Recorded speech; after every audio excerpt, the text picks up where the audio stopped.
जगाचा निरोप घेतल्यावर तुमचे गुणगान गातात आणि काही झालं तरी तुम्ही कसे चांगले होतात ते पटवून देतात. पण त्यावेळेस वेळ ही तुझ्या हातातून निघून गेलेली असते. आता ह्याचाच अर्थ बोलणारे हे बोलणारच आहेत. तू ते कितपत आणि कशा पद्धतीने घेतोस यावर सगळं अवलंबून आहे. कोणाच्याही बोलण्याचा विचार करत बसू नकोस. स्वतःवर विश्वास ठेव आणि पुढे चालत राहा. म्हणजे नको असलेले भिरकावलेले दगड तुला कधीही लागणार नाहीत. तुला पटतंय ना, तेवढंच घे आणि नाही पटत ते सोडून दे. ह्या जीवनरूपी प्रवासात नौका त्याचीच डुबते जी पाण्याला आपल्यात शिरकाव करू देते.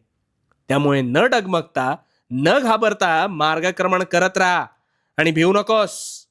भिवू नकोस, मी तुझ्या पाठीशी आहे. भिवू नकोस, मी तुझ्या पाठीशी आहे.